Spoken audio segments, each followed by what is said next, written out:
Alankode Arabian fashion ജ്വല്ലറിയുടെ റീഇനാഗുറേഷൻ സെറമണിയുടെ ഭാഗമായി ഇപ്പോൾ ഇവിടെ ഒരു ചാരിറ്റി ഒരു സംഭവം കൂടി നടന്നിട്ടുണ്ടായിരുന്നു. അപ്പോൾ അതിൻ്റെ ഭാഗമായി ചികിത്സാ ധനസഹായം കിട്ടിയ കനകമ്മയമ്മയാണ് ഇപ്പം നമ്മുടെ കൂടെ ഉള്ളത്. കനകമ്മയമ്മയും ആ ഒരു വാർഡിലെ കൗൺസിലറും നമ്മുടെ കൂടെ ഉണ്ട്. അപ്പം അവർക്ക് എന്താണ് പറയാനുള്ളതെന്ന് നോക്കാം. അമ്മ ഹാപ്പിയാണോ? ഹാപ്പിയാണ്. എന്ത് തോന്നുന്നു ഈ ഒരു നിമിഷം? സന്തോഷം തോന്നുന്നു. സന്തോഷം തോന്നുന്നു. എവിടുന്ന അമ്മ വരുന്നത്? കൊല്ലം ആറ്റിങ്ങൽ കൊല്ലംപുഴയിൽ. ആറ്റിങ്ങൽ നിന്ന്. അമ്മ എങ്ങനെയാണ് ഈ ഒരു അറേബ്യൻ ഫാഷൻ ജ്വല്ലറിയുടെ ഈ ഒരു സംഭവത്തിലേക്ക് കൊണ്ടുവന്നത്? എങ്ങനെയാണ് കൗൺസിലറിന് അത് കൂടുതലായിട്ട്? എൻ്റെ വാർഡിലെ അതിദരിദ്ര വിഭാഗത്തിൽപ്പെട്ട അമ്മയാണിത്. നമ്മുടെ ഈ അറേബ്യൻ ഫാഷൻ ജ്വല്ലറി നമ്മുടെ ആറ്റിങ്ങലിൽ നല്ല രീതിയിൽ പ്രവർത്തനം ആരംഭിക്കുകയാണ്. അപ്പോൾ അത് നമ്മുടെ ആലങ്കോടും അത് ഹോൾസെയിൽ ജ്വല്ലറി ആയിട്ടാണ് പ്രവർത്തനം ആരംഭിക്കുന്നത്.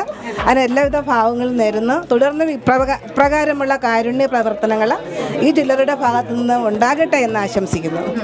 മുൻപും ഓരോ തവണയും ഓരോ ജ്വല്ലറി ഗ്രൂപ്പുകൾ സ്റ്റാർട്ട് ചെയ്യുന്ന സമയത്തും ആർക്കെങ്കിലും ഒരാൾക്കെങ്കിലും ചെറിയ തങ്ങളാലാകുന്ന രീതിയിൽ ഒരു സഹായം നൽകാനായിട്ട് പലപ്പോഴും അറേബ്യൻ ഫാഷൻ ജ്വല്ലറി ശ്രമിക്കാറുണ്ട്. അതിൻ്റെ ഒരു ഭാഗമായിട്ട് തന്നെയാണ് നവീകരിച്ച ആലങ്കോട് അറേബ്യൻ ഫാഷൻ ജ്വല്ലറിയുടെ ഇനാഗുറേഷൻ്റെ ഭാഗമായിട്ട് ഒരുപാട് പേർക്ക് സഹായങ്ങൾ നൽകി. അതിൻ്റെ കൂട്ടത്തിൽ വാർഡിലെ ഒരു അംഗമായിട്ടുള്ള കനകമ്മയ്ക്ക് ലഭിച്ചിട്ടുണ്ട് ആ ഒരു സഹായത്തിൻ്റെ ഒരു ഭാഗം.